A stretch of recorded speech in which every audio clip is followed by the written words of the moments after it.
Hello बच्चों, hello दोस्तों। तो आज ये वीडियो क्लास 12 के लिए है और ये सेकंड वीडियो आ गया है। तो पहले वीडियो में हम डिस्कस किए थे about the charge electrostatic chapter, उसको स्टार्ट किए थे जहाँ पे हम चार्जेस के बारे में जान गए थे, साथ में पॉजिटिव नेगेटिव चार्जेस और फ्रिक्शनल इलेक्ट्रिसिटी के बारे में पढ़े थे। ओके, तो आज और कुछ जानते हैं चार्जेस के बारे में, कुछ और इम्पोर्टेंट कंसेप्ट। तो आज जो टॉपिक स्टार्ट करेंगे that is electrostatic induction.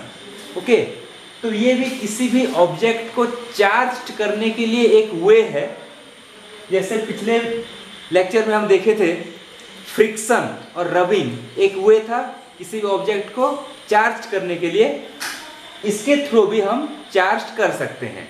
Okay, तो ये कैसे होता है एग्जाम्पल से ही समझते हैं। सपोज एक कंडक्टर है। ओके, ये कंडक्टर है। कंडक्टर क्या होता है? Any substance which can conduct electricity, that means उसके थ्रू करंट फ्लो कर पाए, उसके थ्रू चार्जेस फ्लो कर पाए, तो उसको हम कंडक्टर कहते हैं। ओके, ये तो इलेक्ट्रोडायनेमिक्स की बात है, वो बाद में फिर से डिस्कशन होगा। पर यहाँ पे इस प्रोसेस के लिए हम कंडक्टर चूज करते हैं। इस पे हम टेम्पररी इलेक्ट्रिफिकेशन करेंगे, दैट मीन्स इसको चार्ज बनाएंगे। अभी ये कैसा है? अभी इसमें जितना पॉजिटिव चार्ज उतना ही नेगेटिव चार्ज, इलेक्ट्रिकली न्यूट्रल है ये। ओके, तो इसको हमें चार्ज बनाना है। तो इसके लिए प्रोसेस क्या है? एक पॉजिटिवली चार्ज बॉडी को इसके पास लेके आते हैं सपोज। ओके, अगर ये पॉजिटिवली चार्ज ऑब्जेक्ट इसके पास आए तो क्या होगा? ओके, देखो कंडक्टर में फ्री इलेक्ट्रॉन्स होते हैं, उसी के वजह से ही करंट फ्लो करता है।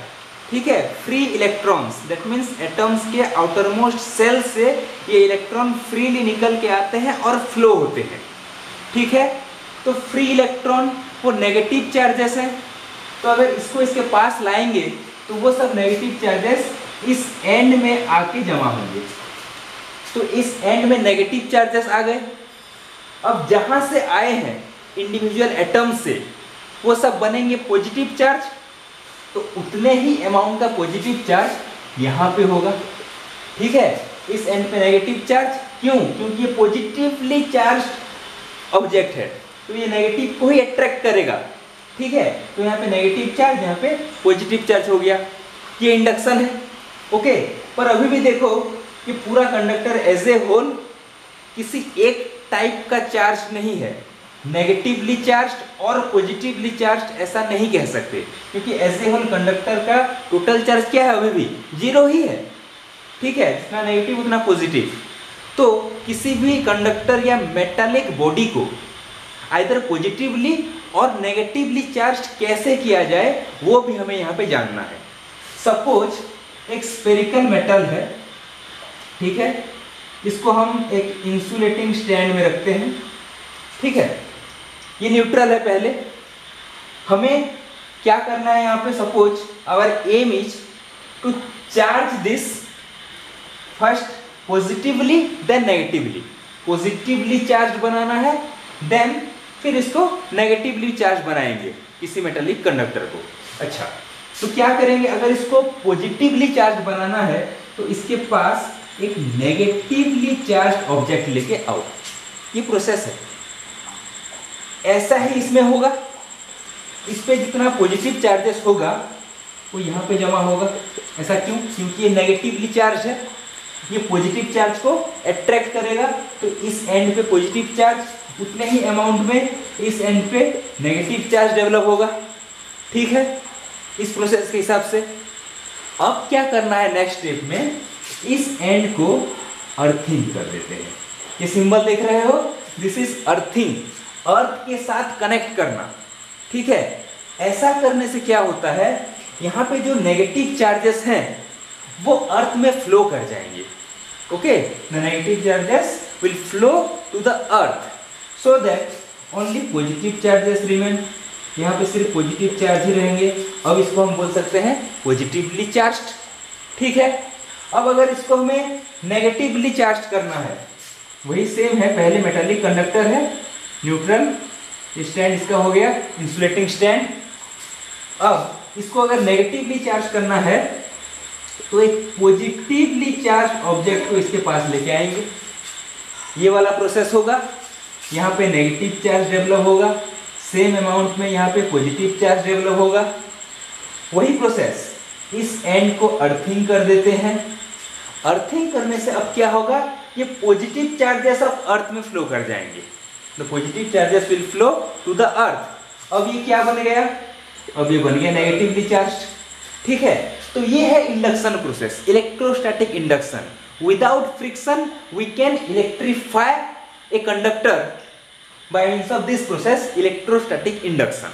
ओके, तो यहाँ पे एक डाउट आ सकता है कि यहाँ पे नेगेटिव चार्ज भी अर्थ की तरफ फ्लो किया, पॉजिटिव चार्ज भी अर्थ की तरफ ही फ्लो किया। व्हाई? दोनों ऑपोजिट चार्जेस हैं, but both they flow to the earth. इस डाउट को मैं पेंडिंग रखता हूं यहाँ पे, मैं इसको यहाँ पे क्लियर नहीं करूंगा, पेंडिंग ही रखो। ठीक है, जब हम डिस्कस करेंगे इलेक्ट्रिक पोटेंशियल, पोटेंशियल डिफरेंस और पोटेंशियल डिफरेंस और चार्ज फ्लो के बीच में जो रिलेशन, अपने आप ये क्लियर हो जाएगा कि ये चार्ज पॉजिटिव भी क्यों अर्थ में जाता है, नेगेटिव भी क्यों अर्थ में जाता है। ठीक है, तो ये प्रोसेस है इलेक्ट्रोस्टैटिक इंडक्शन का। ओके, अब आगे बढ़ते हैं, कुछ और इंपॉर्टेंट चीजें चार्ज के बारे में जानते हैं। ये जो चार्ज है, चार्ज के पास 3 बेसिक प्रॉपर्टीज होते हैं, बहुत इंपॉर्टेंट प्रॉपर्टीज। ओके, चार्ज उस प्रॉपर्टीज को सेटिस्फाई करता ही है, वो 3 प्रॉपर्टीज हमें अच्छे से पढ़ के समझना है। यहाँ पे पहला प्रॉपर्टी है, हेडिंग डालेंगे उसमें, additive property, additive property of charge. Okay, charge का एडिटिव प्रॉपर्टी बहुत ही सिंपल है, एडिटिव, एडिशन। ओके, सपोज एक सिस्टम है, यहाँ पे सिस्टम मतलब कुछ कंपोनेंट को लेके एक सिस्टम बनता है।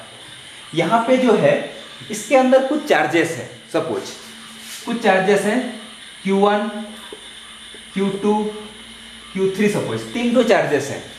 अगर हमें कोई क्वेश्चन करे what is the net charge of this system, तो सिंपली इसका एल्जेब्रिक समेशन लेना है हमें। The net charge Q equal to Q1 plus Q2 plus Q3। Okay, simply algebraic summation, plus minus जो भी है उसी के अकॉर्डिंग। स्केलर क्वांटिटी है, मतलब एल्जेब्रिक के लिए ही ऐड करना है, वेक्टर नहीं है कि उसको हम ज्योमेट्री यूज करें उसके लिए। स्केलर है, सिंपली ऐड कर दो टोटल चार्ज के लिए। अब सपोज यहाँ पे -2 चार्ज होता, +4 चार्ज होता और -1 होता, तो क्या करते, -2 +4 हो गया, +2 +2 -1 हो गया, +1, तो नेट चार्ज हो जाता +1। सिंपली एल्जेब्रिकली समेशन निकालना है, that will give the total charge. ठीक है, ये है additive property of charge. Next property क्या है इसका, देखो यहाँ पे हेडिंग डालेंगे नेक्स्ट प्रॉपर्टी में, quantization of charge. Second one, quantization, quantization of charge. Okay, इसको ध्यान से क्लियरली समझना, वीडियो देखने के बाद अगर डाउट रह जाए रिपीट करके फिर से देखना, पर ठीक से समझ लेना इसको। ओके, अच्छा, इसका जो स्टेटमेंट होना चाहिए क्वांटाइजेशन ऑफ चार्ज का, मैं उसे पहले से नहीं बता रहा हूं, स्टेप बाय स्टेप करके ही स्टेटमेंट तक जाएंगे। ओके, चलो स्टार्ट करता हूं। मैं यहां पे E लिख दिया, small E. What is small E? This is an English alphabet, मालूम है, फिजिक्स है। फिजिक्स में E किसी चीज को रिप्रेजेंट करता है, किसको रिप्रेजेंट करता है, तो E रिप्रेजेंट करता है चार्ज ऑफ इलेक्ट्रॉन।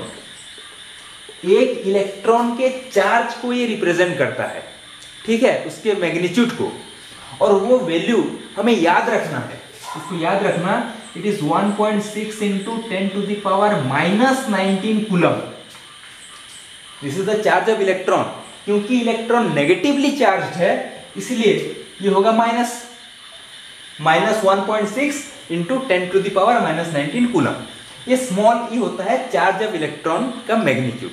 ठीक है, अच्छा अब समझते हैं किसी भी फिजिकल क्वांटिटी के लिए क्वांटम क्या होता है। किसी भी फिजिकल क्वांटिटी का क्वांटम, उसको समझते हैं। लिख सकते हैं the minimum amount by which a physical quantity changes। कोई भी फिजिकल क्वांटिटी जिस मिनिमम अमाउंट से चेंज हो सकता है उसको, उस क्वांटिटी का क्या कहेंगे, क्वांटम कहेंगे। ठीक है, उस क्वांटिटी का क्वांटम। हम यहां पे कौन सा क्वांटिटी पढ़ रहे हैं, चार्ज, उसी के अकॉर्डिंग देखते हैं चार्ज का क्वांटम क्या होगा। देखो चार्ज कैसे प्रोड्यूस होता है, आइदर इलेक्ट्रॉन गेन करके न्यूट्रल बॉडी में, या तो इलेक्ट्रॉन लूज करके। सपोज न्यूट्रल बॉडी है, अभी टोटल चार्ज कितना है, 0, नो चार्ज। इस चार्ज के वैल्यू में चेंज लाने के लिए हम इसमें क्या कर सकते हैं, मिनिमम क्या होता है, एक इलेक्ट्रॉन उसको डोनेट कर सकते हैं ताकि उसे नेगेटिव चार्ज मिले, एक इलेक्ट्रॉन वहां से निकाल सकते हैं ताकि पॉजिटिव चार्ज मिले। ये मिनिमम बात मैं कर रहा हूं, मिनिमम 1 इलेक्ट्रॉन डोनेट या वहां से गेन कर सकते हैं, मिनिमम 1 इलेक्ट्रॉन। अगर मिनिमम 1 इलेक्ट्रॉन वहां से गेन करें तो मिनिमम कितना चार्ज वहां से गेन या लॉस होगा, इतना charge, E amount of charge. ठीक है, तो चेंज ई अमाउंट ही होगा, मिनिमम चेंज एक न्यूट्रल बॉडी से या एक चार्ज से। अगर चार्ज को चेंज कर देना है तो कितना अमाउंट मिनिमम होगा, तो होगा ई, क्योंकि एक इलेक्ट्रॉन हमें मिनिमम वहां से निकालना या उसको देना पड़ेगा। ठीक है, तो ये ई बन गया इसका क्वांटम, चार्ज का क्वांटम। ठीक है, अब आते हैं इस स्टेटमेंट पे। क्वांटाइजेशन का मतलब होता है चार्ज ऑफ ए बॉडी, लिख सकते हैं charge of a body is always quantized, that means it is an integral multiple of E, integral multiple of this quantum. कि कोई भी फिजिकल क्वांटिटी का क्वांटाइजेशन मतलब वो अपने क्वांटम का इंटीग्रल मल्टीपल ही हो। ठीक है, चार्ज अगर Q है तो Q को हम एक्सप्रेस कर सकते हैं आइदर ये प्लस Ne लिख के या तो माइनस Ne लिख के। n क्या होगा, n कोई इंटीजर होगा, यहाँ पे हम बोल रहे हैं इंटीग्रल मल्टीपल, इंटीग्रल मल्टीपल तो n इंटीजर होगा। अगर वहां से इलेक्ट्रॉन निकाल रहे हैं तो n amount of electron suppose, तो उसके पास जो चार्ज होगा पॉजिटिव चार्ज होगा प्लस Ne। अगर इलेक्ट्रॉन दे रहे हैं उसको n अमाउंट ऑफ इलेक्ट्रॉन्स, तो उसके पास नेगेटिव चार्ज होगा माइनस Ne, पर वो E का इंटीग्रल मल्टीपल ही होगा। ऐसा कभी नहीं हो सकता कि 2.5 इलेक्ट्रॉन निकाल लिए, 5.5 इलेक्ट्रॉन निकाल लिए, 6.25 इलेक्ट्रॉन निकाल लिए, ऐसा कभी कुछ नहीं होता। हमेशा ऐसे नंबर्स में आता है। ठीक है, 1 2 3 ऐसे इलेक्ट्रॉन या तो देंगे या तो वहां से निकालेंगे, तो चार्ज क्या बनेगा उसी के हिसाब से इस क्वांटम का इंटीग्रल मल्टीपल। तो यही होता है quantization, integral multiple of this quantum. Okay, इस क्वांटाइजेशन का ये जो एक फॉर्मूला ही है, ये इसको यूज करके एक न्यूमेरिकल करते हैं, थोड़ा सा फील होगा, थोड़ा सा और क्लियर हो सकते हैं। देखो एक न्यूमेरिकल कुछ नोट करना, मैं यहाँ पे डायरेक्टली बोल रहा हूँ। सपोज एक बॉडी से 1 सेकेंड में 10⁹ नंबर्स ऑफ इलेक्ट्रॉन वहां से इजेक्ट हो रहा है, वहां से निकल रहा है। ठीक है, 10⁹ नंबर ऑफ इलेक्ट्रॉन वहां से निकल रहा है। तो 1 कूलम चार्ज पाने के लिए कितना टाइम लगेगा। ठीक है, 1 सेकेंड में इतना 2 इलेक्ट्रॉन निकल रहा है, हमें चाहिए 1 कूलम ऑफ चार्ज, तो कितना टाइम लगेगा हमें।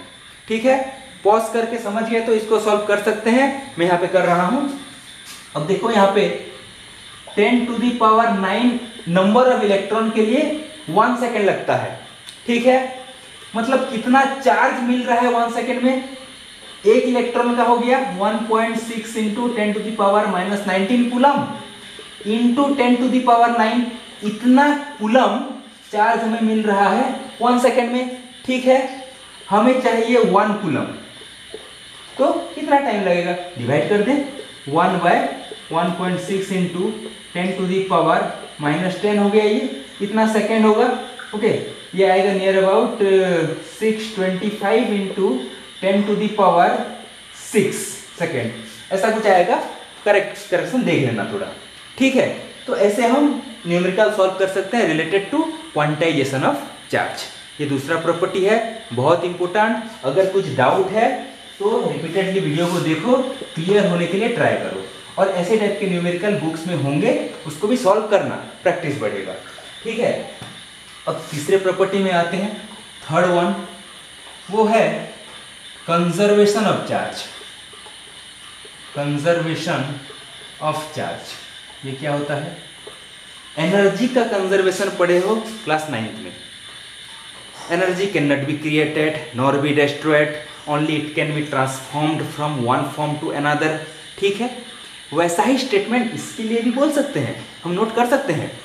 Charge can not be created nor be destroyed, only it can be transferred from one object to other object, ठीक है। ट्रांसफर कर सकते हैं, क्रिएट या डिस्ट्रॉय नहीं।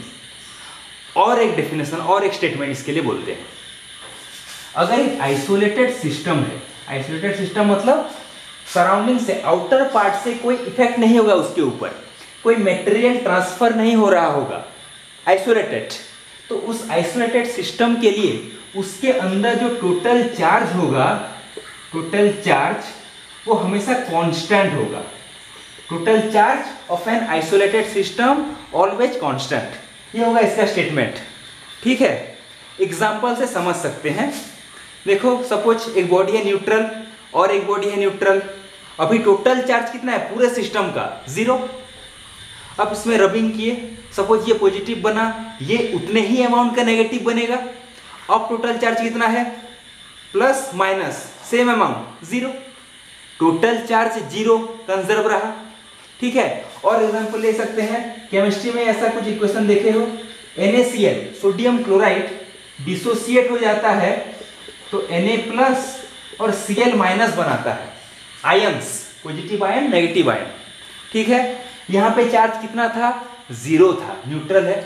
अब यहाँ पे जितना पॉजिटिव उतना ही नेगेटिव, तो यहाँ पे टोटल कितना, 0, कंजर्वेशन है ये, ठीक है। और भी इंपॉर्टेंट एग्जांपल्स कुछ बुक्स में दिए रहते हैं, थोड़ा हायर में उसको पढ़ना रहता है। न्यूक्लियर पार्टिकल फिजिक्स लेवल्स के भी कुछ एग्जांपल्स रहते हैं, जैसे देखना, इसको नोट करना, अगर एक गामा रे है, गामा पार्टिकल या गामा रे से हमें मिलता है एक इलेक्ट्रॉन और एक पॉजिट्रॉन, ये है पॉजिट्रॉन, ठीक है। पॉजिट्रॉन मतलब एक पॉजिटिव चार्ज, इस चार्ज के अमाउंट पर वो पॉजिटिव रहता है, एक पार्टिकल है। अभी क्लियर नहीं समझ में आएगा ये, पर यहाँ पे इस प्रिंसिपल को देखते हैं। इसका टोटल चार्ज होता है 0, यहाँ पे भी देखो बन गया टोटल 0, ठीक है। इस प्रोसेस को पेयर प्रोडक्शन कहा जाता है, पेयर प्रोडक्शन। इसका उल्टा भी होता है, अगर इलेक्ट्रॉन एक पॉजिट्रॉन के साथ मिले तो वो गामा रे बनाता है, गामा रे वहां से निकलता है। अब गामा रे जितना भी बने टोटल चार्ज उसका 0 ही है, यहाँ भी 0 ही है। इसको हम एनिहिलेशन ऑफ मैटर कहते हैं, एनिहिलेशन ऑफ मैटर। ये भी एक एग्जांपल है कंजर्वेशन ऑफ चार्ज का, ठीक है। तो ये 3 प्रॉपर्टी चार्ज का ठीक से समझना। अगर समझ में ना आए फिर से वीडियो को देख के समझने के लिए ट्राई करना, ओके। नेक्स्ट क्लास में फिर कुछ और बातें जानेंगे और बहुत इंपॉर्टेंट टॉपिक स्टार्ट करेंगे।